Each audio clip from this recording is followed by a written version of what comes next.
이번 영상에서는 363년 페르시아 원정 중 율리아누스 황제의 죽음으로 위기에 몰린 로마군과 갑작스럽게 황제가 된 요비아누스를 살펴봅니다. 또한 적지 탈출을 위한 로마군의 처절한 사투도 함께 다루겠습니다. 그 여정은 단순한 후퇴가 아니라 한 제국의 자존심이 무너지는 처절한 기록이었습니다. 율리아누스가 전사한 후 요비아누스는 로마군에 의해 황제로 추대됩니다. 하지만 그가 마주한 현실은 참담했죠. 로마군은 페르시아 영토 깊숙한 곳에 고립되어 있었고 식량은 바닥났으며 페르시아의 샤프루 2세는 승리를 눈앞에 두고 있었습니다. 요비아누스는 살아남기 위해 굴욕적인 평화조약을 맺습니다. 니시비스를 포함한 전략 요충지들을 넘겨주고 티그리스 강 동쪽의 5개의 속주를 포기하는 조건이었죠. 그런데 여기서 끝이 아니었습니다. 굴욕적인 평화조약을 맺은 후 요비아누스는 페르시아 왕에게 2가지 요청을 합니다. 식량 지원과 페르시아가 만든 다리를 이용해 티그리스 강을 건너게 해달라고.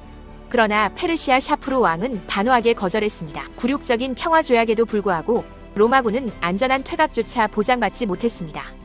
로마의 상황이 얼마나 위태로웠는지를 보여주는 순간이었죠. 페르시아의 도움을 받지 못한 요비아누스는 병사들을 이끌고 스스로 티그리스 강을 건너야 했습니다. 다행히 율리아누스가 진군할 때 남겨둔 소형 선박들이 있었습니다. 하지만 문제가 있었죠. 배의 수가 턱없이 부족했던 겁니다. 제한된 선박으로 병력을 여러 차례에 걸쳐 실어 날라야 했습니다. 그런데 뒤에 남겨진 병사들은 적진에 남겨질 것 같은 두려움을 이기지 못했습니다. 배가 돌아올 때까지 기다릴 수 없었던 병사들은 공기를 넣어 부풀린 가죽 주머니에 몸을 의지하고 말을 뒤에 끌며 강을 건너려 한 겁니다. 결과는 참혹했습니다. 기번의 기록에 따르면 이날 강을 건너다 죽은 로마 병사의 수가 하루 동안의 전투에서 죽은 전사자 수와 맞먹었다고 합니다. 전투가 아닌 후퇴 과정에서 발생한 대규모 인명 손실. 이것이 바로 당시 로마군의 처절한 상황이었습니다. 하지만 강을 건넜다고 끝이 아니었습니다. 그들 앞에는 200마일, 약 320km에 달하는 메소포타미아 평원이 펼쳐져 있었습니다. 풀 한 포기, 물 한 모금 없는 황무지였죠. 굶주린 병사들 사이에서 식량 가격은 천정부지로 치솟았습니다. 밀가루 20파운드,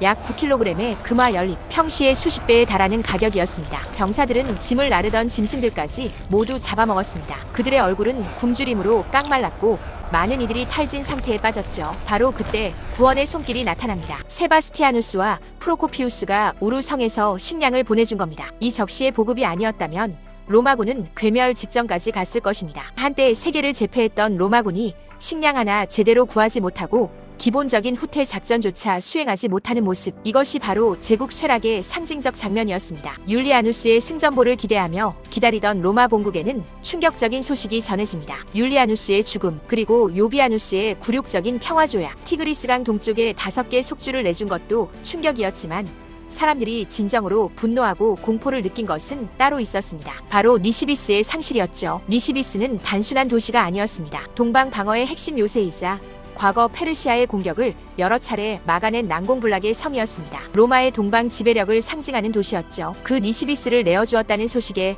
로마인들은 승리의 기대에서 굴욕의 현실로 추락하는 심리적 충격을 받았습니다. 요비아누스에게는 조약을 빨리 실행하고 제국의 황제 자리를 확고히 하려는 욕망이 있었던 것으로 보입니다. 니시비스 시민들은 절박하게 애원했습니다. 우리 스스로라도 방어하게 해주십시오. 그들은 자력 방어를 통해서라도 도시를 지키겠다는 의지를 보였죠. 충성의 표시로 황금관까지 바쳐졌지만 요비아누스는 냉정했습니다. 그는 서약을 어김으로써 페르시아의 공격을 당하는 것이 두려웠던 것입니다. 그는 황금관마저 거부했습니다. 화가 난 니시비스 시민들은 저주 어린 외침을 터뜨렸습니다. 오 황제시여, 그대의 영토 내 모든 도시들로부터도 이런 식으로 왕관을 받으시게 되기를. 니시비스의 시민들은 요비아누스 황제의 냉담함을 마음속으로 저주하였습니다. 결국 니시비스 시민들은 세대를 이어 살아온 고향에서 쫓겨나 아미다로 강제 이주되었습니다. 급격히 인구가 늘어난 아미다는 메소포타미아의 새로운 수도가 되었죠. 티그리스 강변의 5개의 속주도 마찬가지였습니다. 주민들이 전원 추방되고 그 땅은 페르시아의 소유가 되었습니다. 기번은 요비아누스의 조약을 불명 예스럽지만 어쩔 수 없는 평화로 기록하며 조약으로 로마가 광대한 동방 영토를 포기한 일은 극히 이례적이었다고 평가했습니다. 과거의 로마 황제들은 전쟁에서 패배하더라도 영토를 지키려 노력했습니다. 하지만 요비아누스는 전투 한 번 없이 자발적으로 광대한 영토를 내주었던 것입니다. 이것은 협상이 아니라 일방적 항복에 가까웠습니다. 율리아누스의 유해는 니시비스에서 타르수스까지 운구되었습니다. 유해가 동로마를 통과할 때 국민들은 종교 문제로 완전히 둘로 갈라졌습니다. 이교도들은 깊은 슬픔에 빠졌습니다. 그들에게 율리아누스는 마지막 희망이었으니까요. 반면 기독교인들은 진심으로 기뻐했습니다. 박해자의 죽음에 안도감을 느꼈던 거죠. 심지어 이런 소문까지 돌았습니다. 교회 지도자들이 율리아누스의 죽음을 사주했다는 암살설이었죠. 이에 대해 율리아누스의 철학자 버신 리바니우스가 문제를 제기했습니다. 그는 테오도시우스 황제 앞에서 공개적으로 암살 의혹을 제기하며 교회 세력을 비난했죠. 황제 앞에서 감히 교회를 고발한다는 것,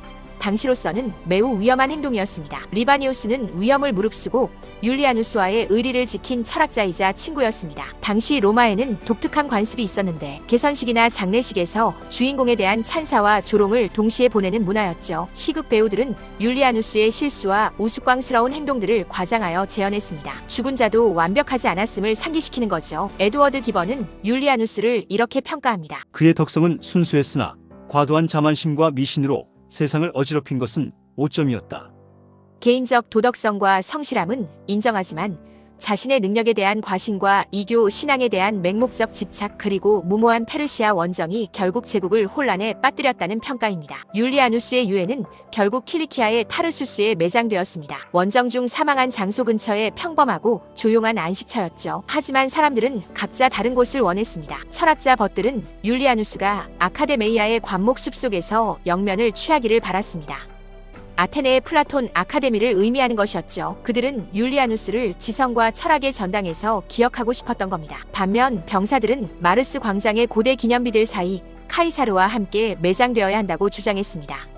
로마의 마르스 광장은 군사적 영광의 상징이었습니다. 병사들은 율리아누스를 위대한 군사 지도자로 전사로서 기억하고 싶었던 거죠. 이 상반된 매장지 논쟁이 증명하는 것은 율리아누스가 문무를 겸비한 인재였다는 것.